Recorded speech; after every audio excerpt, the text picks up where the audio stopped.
Winter on the homestead can be brutal. Without the right tools, it's a battle against snow, ice, and freezing temperatures. Today, I'm going to share with you the tools and equipment we use to make winter manageable and maybe even enjoyable. Just wait for this one.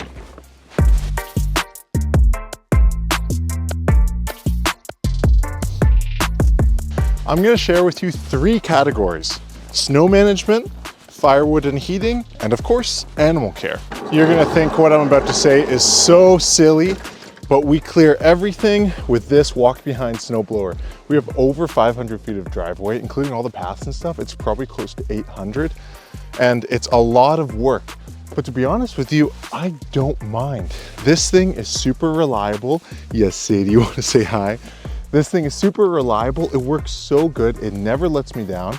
I just keep up on some maintenance here and there. I got it from a friend of mine for nothing. And honestly, I love it. Now, it's not ideal, but it gets the job done, and that's what's important. When we get a good snowfall like our last one, which was about 20 centimeters, it took me about 3 hours to finish everything, making sure it's all clear. And it's important because we have a steep driveway. If we don't keep on top of that, it becomes a big issue come spring.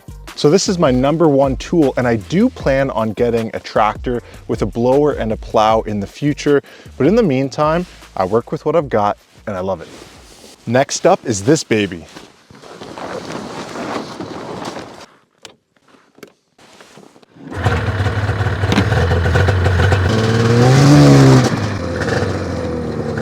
You may say that a snowmobile doesn't count under snow management, and I'll prove you wrong.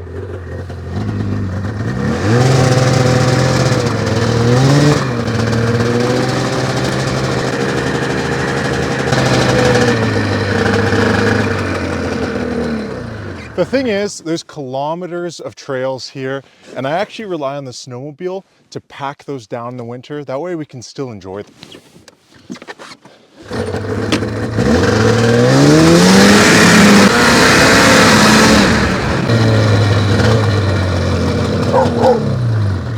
And let's be honest, it's just about having fun as well. Sadie loves running behind. It gives her good exercise, gives me something to do, and keeps me happy. What's wrong with that?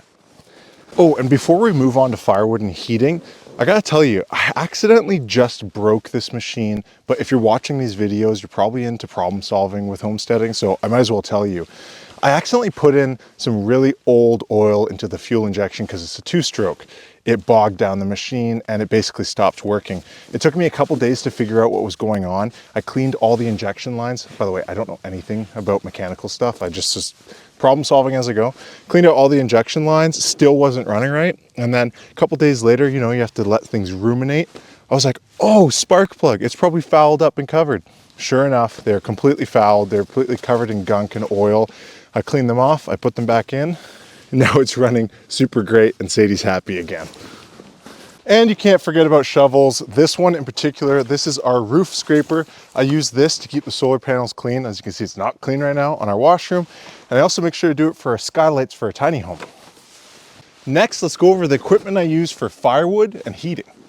A crucial component for us is our chainsaw. We collect all of our own firewood to heat our tiny home, and it works pretty good. You can see it's a little worse for wear at the moment. The chain's not very tight. That's because yesterday I did my very first carving of this owl from a log I had laying around. Check out that short if you want to after this. Anyways, this is a big component for us. We always have down trees on driveways, even our road because of where we live, and so this is super important. As equally important is this log splitter. This is a 20-ton log splitter I've been borrowing from my brother for the past 4 years. So I don't really know if I'm borrowing it anymore, but thanks, Stefan. Anyways, this thing works great. In our lifetime, this thing has split, I don't know how many cords of wood. It is super great, but save your back. Don't split by hand. There's no point. This thing works awesome. We keep up maintenance on it, and it's crucial to get through winters on our homestead. By the way, our wood stove isn't the only way we heat our tiny home. We actually have 2 other layers of heating. So if you're curious on that, watch this video after this one. Up next is animal care. On our homestead, we have chickens and we have rabbits. We have more livestock coming this spring, so make sure you subscribe for that. Our rabbits are meat rabbits. They provide us with good, healthy meat. And to be honest, they're so easy and they basically require no tools or equipment during the winter. They are so happy all winter long. They're super easy, but our chickens are another story. There are 3 tools that I use with our chickens throughout the winter, and the first one is my absolute favorite. It is our Run Chicken automatic door. This thing can be set to any time, morning or night, to open and close automatically. It's solar powered, so I never have to charge it up. It's honestly super, super awesome, and it can handle all the grime. It can handle all the cold weather. It's great. If you want to get one for yourself, you can find it in the description below. You can get 15% off on there. The other tool we use is, yes, this is Les. She's very loving. The other tool I use is our heated water bowl. This is a must. These chickens are always drinking and eating. Ow, why are you attacking me? She's very loving, but she's very hungry all the time. They're always drinking, and this saves me a lot of grief and a lot of time, especially because we hit -40 sometimes, mostly -30 in the nights, and this helps a lot. Sorry, Les was really distracting me there. The third one is a heat lamp that we leave in there. It's attached to the ceiling and it keeps them nice and warm. You can see the heat lamps just up there. It works great. The bulbs go out like any other heat lamp bulb all the time, but on those really, really cold nights, it's helpful for them. This one isn't part of a category, but it deserves a great shout out. It's our solar light up there. It's solar powered. It's 3000 lumen. It works great. You can set it anytime for any amount of time during the night. And I put it there 4 years ago and it's still holding strong. It's still going good. And it's important, especially in the winter when it gets dark early, to have something that works that good.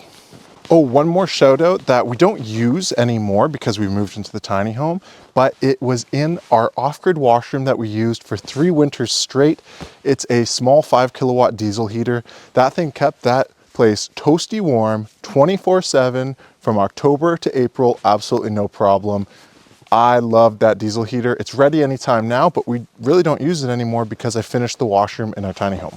One more piece of equipment we really use on our winter homestead is salt. This is super important because we have a really steep driveway entering our homestead. And so if I don't keep up on the snow of that driveway, if it packs down and it warms up like today and then cools the next day, it becomes ice and you're slip sliding all the way through the road. So salt is a big deal. I'm curious, what's your must-have winter homesteading tool? I'd love for you to drop it in the comments and let me know what works best for you. I'm sure it'd help me out or others reading in the comments. It's great if we all just pitch in, share our ideas, and that way we're helping each other out in a lot of great ways. If you haven't yet, make sure you like this video. It really helps me out and helps get this video to other people who need to see it. And also make sure you subscribe if you haven't yet. I'd really appreciate that. Until next video, I'll see you then.